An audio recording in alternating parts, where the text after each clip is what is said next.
Bonjour tout le monde, bon retour sur ma chaîne. Aujourd'hui, on se retrouve pour une nouvelle vidéo SIP où je vous parle de stars, d'influenceurs et de polémiques. Si vous me suivez sur Instagram, vous avez vu que j'ai eu un gros problème avec mon micro, fait que c'est la deuxième fois que je tourne cette vidéo-là. Et j'allais m'acheter un nouveau micro, fait qu'on croise les doigts que le son est bon, j'ai pas eu le temps de le tester encore, fait que j'espère que ça va marcher. Mais bref, la vidéo d'aujourd'hui porte sur Hélène Boudreau, aussi connue sous le nom de la fille de l'UQAM.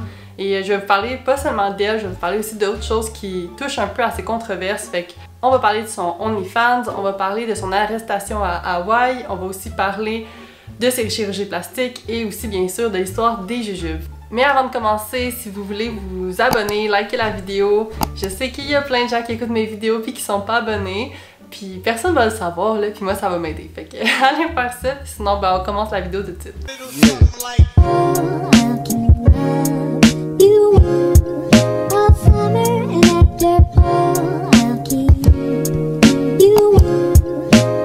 Bon, avant de rentrer dans toutes les controverses autour d'Hélène Boudreau, je vais vous présenter un peu c'est qui, du moins ce qui est connu d'elle sur internet. Fait qu'Hélène, c'est une jeune femme artiste et travailleuse du sexe.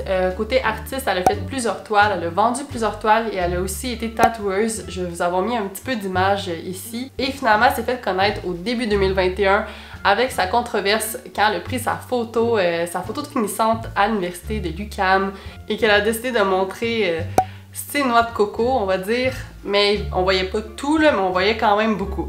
Elle, ce qu'elle dit dans le fond, c'est que c'est comme un décolleté, mais à l'envers. Et là, suite à ça, l'université a pris connaissance de la photo. Ils lui ont demandé de retirer la photo de ses réseaux sociaux. Elle l'a retirée de son Instagram, mais elle l'a pas retirée de son Twitter ni de son Facebook. Et en plus, ensuite, elle l'a mis sur son OnlyFans. Pour ceux qui savent pas c'est quoi un OnlyFans, rapidement, c'est un réseau social où que tu peux t'abonner. Généralement, c'est payant et le contenu qui est là, c'est du contenu exclusif et donc généralement de type pornographique. Bref, quand l'université s'est rendu compte qu'Hélène retirait pas les photos de toutes ses plateformes et qu'en plus elle avait posté une nouvelle photo où elle faisait un doigt d'honneur au logo de l'université, ben l'UQAM a décidé tout simplement de poursuivre Hélène pour 125 000 $, soit 100 000 $ pour atteinte à la réputation et 25 000 $ pour dommages punitifs. Et là, évidemment, tout ça a été très médiatisé au Québec. Hélène, de son côté, ce qu'elle dit de la situation, c'est « Je suis à l'école et j'ai une carrière, je reçois des messages de gars qui sont frustrés de voir une belle fille qui s'assume à 100% et qui réussit dans la vie. Ma photo, je trouve ça powerful et je me dis que j'ai gagné dans tout. » Et là, à cause de la poursuite de l'UQAM envers Hélène, il y a plusieurs gens qui se sont mis à dire que l'université était contre la liberté d'expression et qui agissait de façon un peu paternaliste. Il y a même eu le hashtag PapaUQAM qui s'est mis à être vraiment populaire sur les réseaux sociaux et on a vu plusieurs personnalités publiques l'utiliser pour montrer leur support à Hélène. Finalement, après une entente à l'amiable, l'université a décidé de retirer sa poursuite à deux conditions. La première étant que Hélène ne republie plus jamais cette photo-là et deuxièmement que Hélène parle toujours en bien de son université. De son côté, l'UQAM s'est justifié en disant « En aucun cas, l'UQAM n'a souhaité ni ne souhaite limiter la liberté d'expression, une valeur qui lui est chère. Elle ne nourrit pas non plus de préjugés à l'endroit au travail du sexe, comme certaines personnes l'ont prétendu. Le cœur de ces démarches est l'utilisation de son nom et de son logo dans un contexte inapproprié et la commercialisation de celui-ci pour promouvoir un site web payant de photos intimes. » Mais là, ce qui est quand même ironique, puis je crois un peu que c'est pour ça qu'Hélène a réussi à avoir un aussi bon deal, c'est que ses avocats ont fouillé et ont découvert que le logo de l'UQAM était même pas enregistré et donc leur poursuite était un peu basée sur du vent. Évidemment, toute cette histoire-là a vraiment propulsé la carrière d'Hélène. Elle a gagné, je pense, 3-4 fois le nombre d'abonnés qu'elle avait. Initialement, je pense qu'elle était à 45 000 abonnés sur Instagram et suite à tout ça, elle était rendue environ à 100 000 abonnés. Aujourd'hui, je pense qu'elle est même dans les 200. Et du côté de son OnlyFans, elle avait un total de 5 000 abonnés après toute la saga. Et ces abonnés-là payent environ 20 $ par mois. Fait que ça revient à un salaire de 100 000 $ par mois. Suite à tout ça, elle a été invitée sur le plateau Tout le monde en parle pour expliquer sa version des faits. Fait qu'elle, ce qu'elle a dit, c'est que quand elle s'est présentée pour prendre sa photo, elle a discuté avec le photographe et elle lui a présenté son idée de lever la toge pour faire sa photo. Et le photographe a quand même dit que c'était une démarche artistique et qu'il acceptait de prendre la photo. Par contre, lui, il tenait pas à ce qu'elle montre tout. Il disait qu'il fallait quand même qu'elle en couvre, fait qu'ils se sont entendus sur un underboobs. Dans l'entrevue, elle confirme aussi que le but était pas de promouvoir sa plateforme OnlyFans, mais suite à ça, il y a quand même des gens qui l'ont contactée pour acheter la photo. Fait que c'est là qu'elle l'a mis à vendre sur son OnlyFans à 15 $ et elle a vendu 109 fois ça jusqu'à ce que l'université lui envoie une mise en demeure. Elle explique aussi que sa photo avec le doigt d'honneur, c'était comme une réponse au slogan qui était écrit à côté du logo. C'était écrit 50 ans d'audace par rapport à l'université. Puis là, elle s'est dit, ben moi aussi j'ai de l'audace. Et c'est là qu'elle a fait son doigt d'honneur, ce que l'université n'a pas vraiment apprécié. Finalement, à la fin de l'entrevue, elle confirme que grâce à toute cette histoire-là, en 2021, elle va faire au moins 1 million de dollars en revenus. Et là, pour les prochaines controverses autour d'Hélène, je vous invite à regarder un peu le côté marketing, un peu le côté business que Hélène a, parce que personnellement, j'ai vraiment l'impression qu'elle a un talent pour tout ce qui est marketing et je pense pas qu'elle provoque nécessairement les événements, mais est capable d'en retirer un bon profit en le publicisant, on va dire. Fait que bref, je vous invite à faire l'observation pendant le reste de la vidéo et vous me direz ce que vous en pensez. Mais là, revenons au OnlyFans de Hélène. 3 mois après la saga de l'UQAM, Hélène va se retrouver dans une nouvelle controverse quand elle va décider de vendre de l'eau de corps sur son OnlyFans, des petits flacons de l'eau de corps. Fait que je pense que vous pouvez un peu comprendre à quoi ça correspond. Et moi, personnellement, ça m'a fait un peu penser à l'histoire de Belle Delphine, qui est une influenceuse de, je pense, 3,4 millions d'abonnés sur Instagram, qui a aussi un OnlyFans, et qu'en 2019, soit 2 ans auparavant, elle avait décidé de vendre l'eau de son bain. Et je pense qu'elle vendait 30 $ la bouteille, et c'était fait jusqu'à 16 millions de dollars. Et je crois vraiment qu'Hélène s'est inspirée de cette histoire-là pour vendre ses propres flacons. Et là, comme toutes les influenceuses, on a le droit d'avoir quand même un regard particulier sur la vie d'Hélène grâce aux réseaux sociaux. Et on va apprendre que quelques temps après, Hélène va aller en date avec un gars, une première date, et ils vont décider de faire de la motocross. Et c'est ça, je pense que c'était la première fois qu'elle en faisait, et elle va foncer dans un bloc de béton. Il va se casser le genou. Fait que ça, on en a parlé sur ses réseaux sociaux, et elle a même fait une entrevue avec Narcity. Puis quand je vous parle du côté marketing, elle a même dit dans l'entrevue avec Narcity qu'elle avait déjà des idées de concepts pour son OnlyFans à faire en plâtre. Fait que bref, je sais pas si vous commencez à avoir un peu le pattern de, tu sais, l'expression prendre, je m'en souviens plus, prendre des citrons pour faire prendre des citrons pour, je m'en souviens plus. Quand la vie vous donne des citrons, faites de la citronnade. Non, je pense que c'est la limonade. Quand la vie vous donne des citrons, faites de la limonade. Bref, j'ai l'impression que c'est un peu la mentalité d'Hélène. Bon, pour ceux qui n'avaient pas remarqué, Hélène a eu une augmentation mammaire et elle est très à l'aise de parler de ses chirurgies. Et là, je dis ses chirurgies parce qu'elle n'a pas seulement eu une augmentation mammaire. En fait, elle a même eu 2 augmentations mammaires, une première en 2013 et une deuxième en 2020. Mais elle a aussi eu une labiaplastie, je crois que c'est ça le nom. Puis c'est une opération des organes génitaux féminins pour se faire rapetisser ou couper les petites lèvres, si je me trompe pas.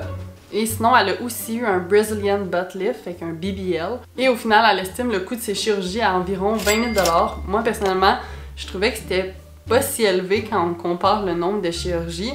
Mais justement, ça va s'expliquer tout de suite. Au mois d'août 2021, Le Devoir va sortir une vidéo reportage avec Hélène Boudreau qui va s'appeler « Les mirages de la chirurgie esthétique ».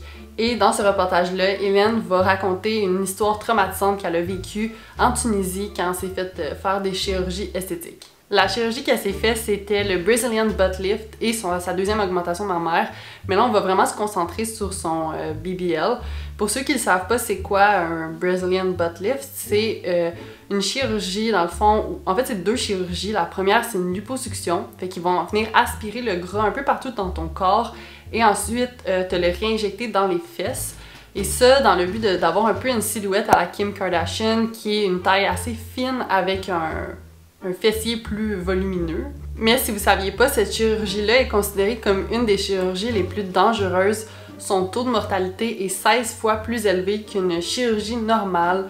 Et pourquoi c'est si dangereux, entre guillemets? Parce que ça reste qu'il n'y a pas nécessairement beaucoup de morts, mais quand même, les risques sont plus présents pour une chirurgie qui est un peu pas obligatoire, c'est vraiment pour l'esthétique. Dans le fond, la raison, c'est parce que quand tu viens réinjecter du gras dans le fessier, il y a des risques que tu injectes du gras dans un vaisseau sanguin et que cette particule de gras-là vienne comme créer un caillot dans le sang et va remonter jusqu'à tes poumons et créer une embolie pulmonaire et ça peut, dans le fond, ça peut être mortel. J'ai même trouvé dans une entrevue avec le HuffPost ce qu'un docteur dit autour des risques là, du BBL. Fait que je vais vous le lire, c'est un petit peu mieux expliqué que moi. Par exemple, il y a beaucoup de vaisseaux sanguins dans la région fessière qui peuvent être déchirés ou perforés si la graisse est injectée trop profondément. En conséquence, la graisse peut pénétrer dans le système circulatoire et atteindre les poumons, ce qui pourrait mener à une embolie pulmonaire. Et ça, c'est essentiellement un caillot de sang dans les poumons et vous ne pouvez pas apporter d'oxygène à votre corps car il y a une obstruction et c'est fatal. Bon, là on va revenir à l'histoire d'Hélène. Évidemment, c'est pas ce qui lui est arrivé, mais elle a quand même eu une expérience traumatisante en Tunisie. Elle a décidé de faire sa chirurgie là-bas parce que les coûts étaient vraiment moins élevés qu'au Canada. Et elle dit qu'elle s'est même sentie vraiment en confiance, que c'était un hôpital comme ici, avec des infirmières, des docteurs, et que c'est ça, il y avait tout pour la mettre en confiance. Par contre, c'est vraiment au moment de son réveil qu'elle s'est mise à sentir une immense douleur dans son corps, puis qu'elle sentait vraiment pas bien, et c'est là qu'elle a su qu'il y avait quelque chose qui allait pas. Elle dit même que c'était 5 jours d'enfer où qu'elle se vidait littéralement de son sang, autant dans son lit que dans son corps. Elle avait des énormes bleus. Je vais vous mettre des images. Et elle dit même que le feeling, c'était comme si un train lui était passé dessus. Quand l'hôpital s'est rendu compte qu'elle perdait vraiment trop de sang, ils ont même dû lui faire des perfusions sanguines, ce qui est assez majeur, là, ça arrive pas, je pense pas que ça arrive souvent dans des cas de chirurgie esthétique. C'est vraiment là qu'elle va se mettre à regretter son choix et à se dire pourquoi j'ai fait ça, pourquoi j'ai fait ce choix-là d'avoir, de mettre ma santé en fait à risque pour un plus beau look. Elle dit que la douleur était tellement immense qu'elle voulait même des fois mourir, elle pensait mourir juste pour faire arrêter la douleur. Et même encore aujourd'hui, elle dit qu'elle a encore des bleus sur elle et qu'elle doit photoshopper ces bleus-là pour pas que ça apparaisse sur les photos. Finalement, elle conclut le reportage en disant qu'elle est dans un processus pour devenir un petit peu plus naturelle. Justement, elle a une réduction mammaire prévue, je crois, en septembre cette année. Elle va quand même devoir avoir des implants parce que là, il fallait trop gros avec la poitrine qu'elle a actuellement. Mais elle veut quand même réduire et retourner quand même assez naturelle. Elle dit aussi qu'elle va devoir avoir une chirurgie reconstructrice et que ça risque de lui coûter environ 25 000 $ pour retourner vers un corps plus, justement, naturel. Et qu'entre autres, elle va devoir se refaire faire le ventre parce qu'en Tunisie, pendant l'opération, ils lui ont scrappé le ventre. Environ 3 mois après l'histoire de son genou cassé, Hélène va être quand même assez bien remise parce qu'elle va décider de partir en voyage pendant 1 an, faire le tour du monde. Elle dit qu'elle a assez d'argent de côté, qu'elle veut profiter de la vie, puis que c'est ça, elle est prête à partir 1 an. Elle va commencer par le Mexique où elle va faire surtout beaucoup du contenu pour ses réseaux sociaux, pour son OnlyFans. Elle va rester là à peu près 2 mois. Et ensuite, elle va quitter vers Hawaï, où elle va rester environ 1 mois. Elle restait un peu moins longtemps parce que le coût de la vie est beaucoup plus élevé à Hawaï qu'au Mexique. Et entre autres, parce qu'il va y arriver une autre situation assez spéciale, parce qu'elle va recevoir une amende de 1 000 $. Et pourquoi elle a reçu cette amende-là? C'est parce qu'elle a décidé de monter le hike qui s'appelle Stairway to Heaven, aussi appelé le Haiku Stairs.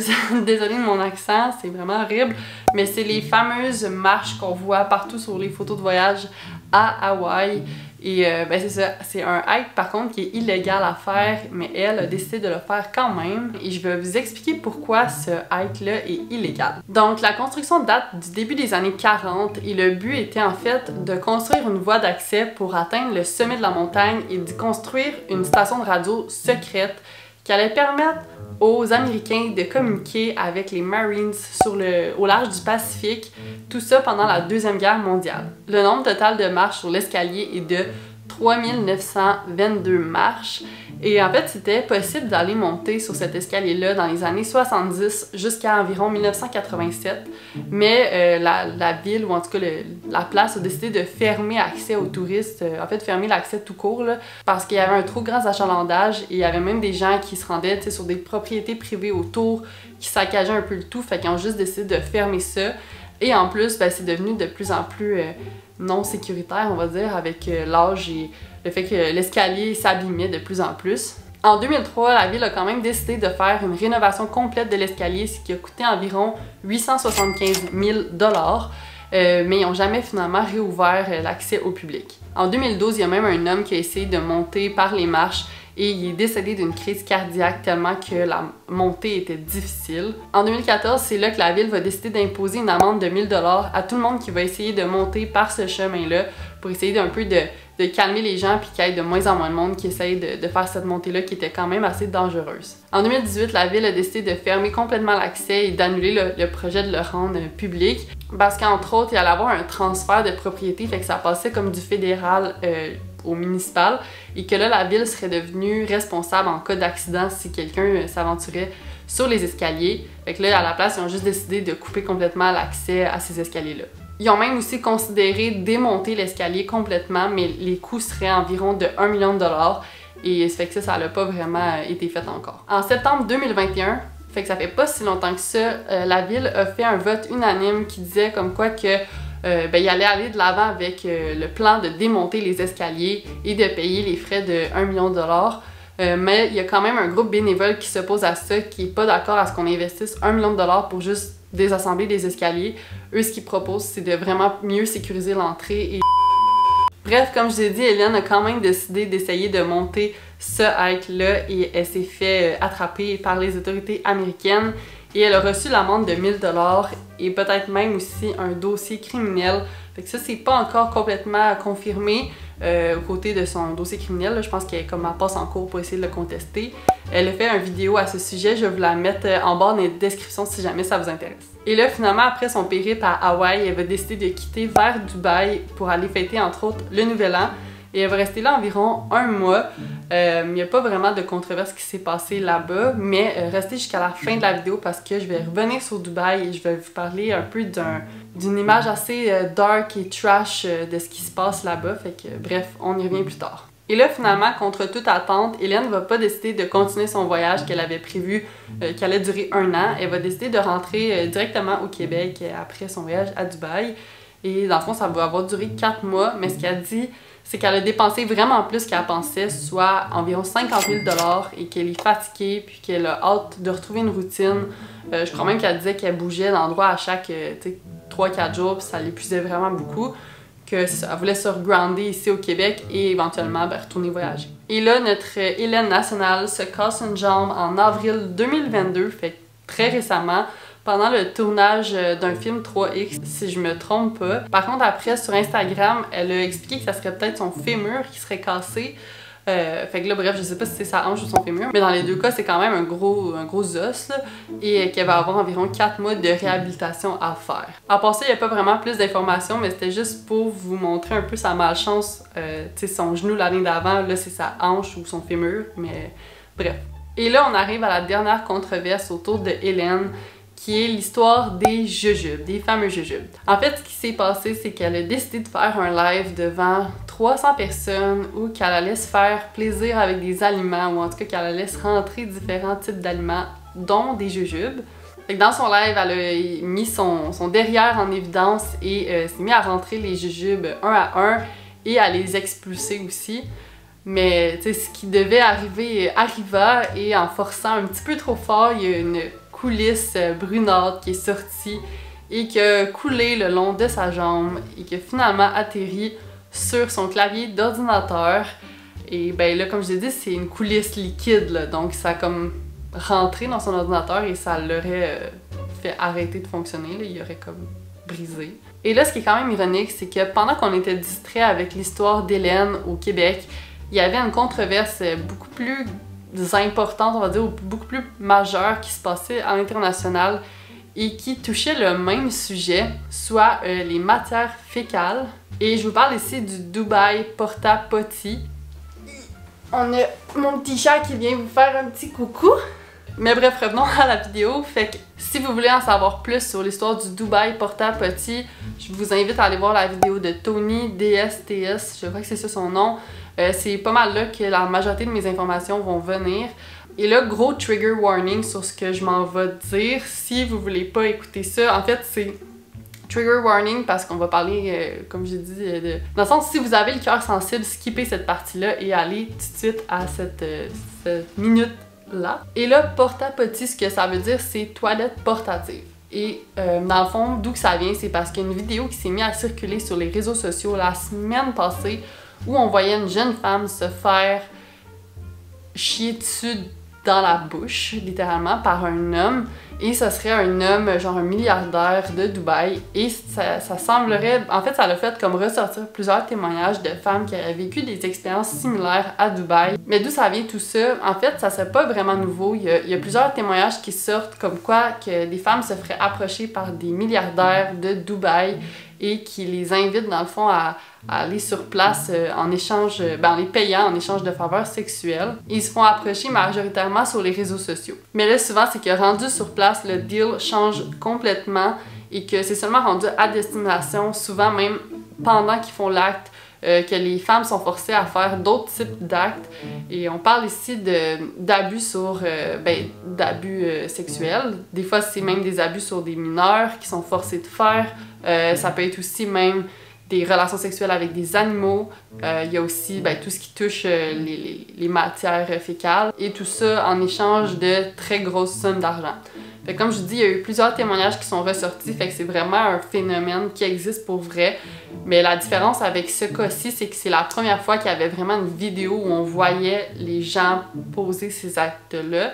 Et là, tu sais, des fois, on dirait l'humain, il faut qu'il voit quelque chose, ou il faut qu'il aille... C'est ça, faut qu'il y ait une image pour vraiment assimiler ce qui se passe. Fait que c'est là que ça l'a vraiment fait choquer beaucoup de gens. Bref, je voulais surtout vous conscientiser un peu autour de tout ça. Parce que, tu sais, c'est ça, les jeunes femmes, souvent, ils se rendent sur place sachant pas qu'est-ce qui les attend et c'est rendu là-bas qu'ils sont forcés de faire ces choses-là. Fait que bref, j'espère qu'au moins vous serez prévenus si jamais ce genre de personnes-là vous contactent. Sur ce, on va revenir à Hélène Boudreau finalement. Désolée pour le petit extra histoire. Vous me direz dans le fond si vous avez trouvé aussi qu'elle a un petit côté marketing, un petit côté business ou que c'est ça, elle va prendre ce qui lui arrive et le transformer en opportunité. Moi, personnellement, c'est quelque chose que j'ai remarqué et que je trouve quand même cool et j'essaie d'appliquer à mon propre quotidien. Je pense que dans la vie, c'est une bonne chose de voir le positif et de voir ce qu'on peut ressortir des expériences. Fait comme toujours, si vous avez aimé la vidéo, likez, abonnez-vous et puis on se revoit pour une prochaine vidéo. Bye!